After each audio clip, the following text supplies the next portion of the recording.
श्री स्वामी समर्थ मंडळी, जय शिवराय। आजचं वातावरण तुम्ही पाहतच आहात, एकदम आल्हाददायक आणि सुंदर वातावरण आहे। आता हे जे मी तुम्हाला दाखवते आहे ना, हे आमच्या नेरळमध्ये खूप मोठं बैठकीचा हॉल होत आहे। आता जे बैठकीला माहीत आहे जातात त्यांना माहीत असेल की श्री समर्थ रामदास स्वामींची इथे बैठक असते, जी नानासाहेब धर्माधिकारी त्यांचे मेन आहेत। तर हा जो मोठा हॉल आहे हे त्याचं बांधकाम चालू आहे सध्या। प्रचंड आवाज येत असतो, पण ठीक आहे, चालेल, ते लोकांच्या चांगल्यासाठीच असतं। तर स्वागत आहे माझ्या ब्लॉगमध्ये। आता मी निघाली आहे दुकानासाठी। आज माझी टर्न आहे दुकानात सकाळी सकाळी जायची, कारण माझ्या अहोंना सुट्टी नाही आहे, तर मला जाता दुकानात जायचं आहे। चला तर मग माझ्यासोबत। हे बघा, इतकं सुंदर छान वातावरण झालेलं आहे, कारण नुकतंच जस्ट पाऊस पडून गेला आहे, तुम्हाला ओलावा दिसतच असेल। आणि एवढी हिरवी गार टवटवीत झाडं झालेली आहेत, जसं काही छानपैकी त्यांना सुंदर नटायला मिळालं आहे असं दिसत आहे। आणि आता मला मिळाली आहे रिक्षा, तर मी पटापट जात आहे माझ्या दुकानामध्ये। आणि जाताना मला मोहनही आवरला ह्या सर्व दृश्याचा व्हिडिओ काढण्यासाठी, त्याच्यामुळे मी ह्याचासुद्धा व्हिडिओ काढून घेतला। आणि इथे पहा, आज माथेरानला येणारी लोकांची प्रचंड गर्दी आहे। अक्षरशः ट्रेनच्या ट्रेन तुडुंब भरून येत आहेत। ही जी तुम्हाला वाहनांची रांग दिसत आहेत, हे नेरळ स्टेशनच्या अगदी 5 मिनिटं बाहेरच आहे। आता हे सगळे आहेत ते माथेरानला लोकांना सोडून परत टॅक्स्या रिकाम्या करून परत भरून आता इथून पुढून घेऊन जाणार।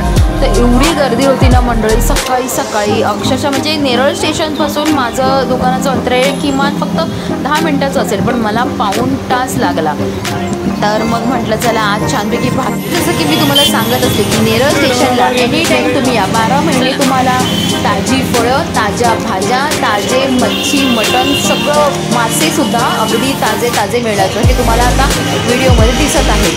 खूप सुंदर सुंदर मार्केटला छान मिळतं। आणि आज आहे माझा स्वच्छतेचा दिवस। लादीपासून कचरा काढून झाला आहे, ते काही व्हिडिओ मला करायला मिळाला नाही। पण आता मी जे तुम्हाला दाखवत आहे ही माझी फ्रंट डोअरची काच आहे दुकानाच्या, हे मी आता स्वच्छ पुसत आहे, म्हणजे हे समोरून असं दिसणार आहे। अच्छा, बाहेर हे बघा मी असं लावलेलं आहे डिस्प्लेला। आता मी नवीन टी शर्ट्स, शॉर्ट पॅन्ट्स आणि ट्रॅक पॅन्ट आणलेले आहेत, त्यामुळे डिस्प्लेला लावते। तर बघा, स्वच्छ पुसल्यानंतर किती छान दिसत आहे माझं दुकान। खरंच मला खूप आवडते स्वच्छता, आणि सगळ्यांनी स्वच्छ राहायलाच हवं असं मला सुद्धा वाटतं। आणि शिवरायांची भक्त असल्यामुळे हे असं सुंदर आम्ही इथे चित्र उभारलं आहे। मला असं वाटतं मॉडर्न काही मॉडेल वगैरे उभ्या करण्यापेक्षा हे कधी बरंच नाही का मंडळी? तुम्हाला कसं वाटलं? छान आहे की नाही? आणि आज मी जरा शॉर्टकटने आली, रिक्षा वगैरे ट्रॅफिक जास्त असल्यामुळे। तर हे बघा, इथे एक असा पॉईंट आहे नेरळमध्ये जिथे खूप शांतता आहे। स्टेशनपासून जवळ आहे, पण तुम्हाला अजिबात गाड्यांचा आवाज येणार नाही। आता इथे एक रो सिस्टीम, बंगलो सिस्टीमसुद्धा आहे इथे। तर हे बघा, आता पुन्हा एकदा मी रोडला लागलेली आहे, कारण रोडला टचच माझं घर आहे। तर मी जे तुम्हाला आता दाखवते आहे ना मंडळी, हे कल्याण कर्जत हायवे आहे हा। तर इथून माथेरानला यायचा जायचा रस्ता असतो। तर बघू शकता तुम्ही आज किती ट्रॅफिक आहे। ह्या ट्रॅफिकमुळे मला अक्षरशः प्रचंड चालावं लागलं आहे। असं चालणाऱ्यांची अशी हालत होते ना, तुमच्याकडे 4 व्हीलर असू दे तर 2 व्हीलर असू दे, तुम्ही त्या गाडीचा काही उपयोग करू शकत नाही जेव्हा तुम्ही अशा ट्रॅफिकमध्ये फसता।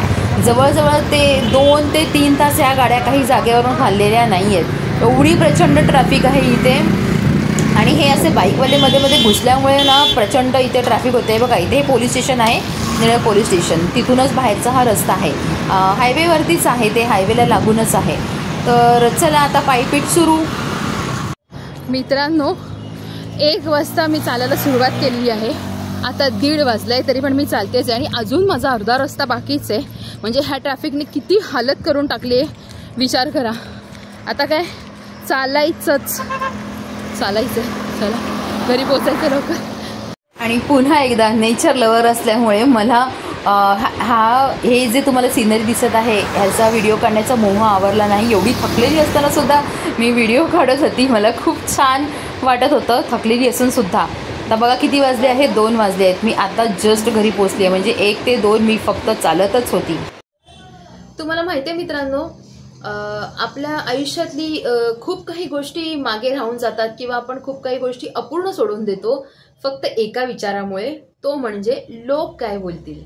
म्हणजे मी जर असं केलं तर तो काय म्हणेल, मी जर असं केलं तर माझे नातेवाईक काय म्हणतील, मी असं करायला गेलो म्हणजे जगाच्या विरुद्ध काहीतरी थोडंसं करायला गेलो तर ते लोक काय म्हणतील. हा आपण मिडल क्लास लोक भरपूर विचार करतो, आपण आपल्यापेक्षा जास्त समाजाचा विचार करतो, त्याच्यामुळेच आपण मागे राहतो. त्याच्यामुळे आजपासून म्हणजे आत्तापासूनच लोक काय म्हणतील हे सगळं गेलं उडत. मला जे करायचंय, माझी लाईफ आहे, मला जे करायचंय तेच मी करणार आणि मला जे योग्य वाटतं तेच मी ऐकणार आणि तेच आत्मसात करणार आणि तेच कृतीमध्ये घडवून आणणार.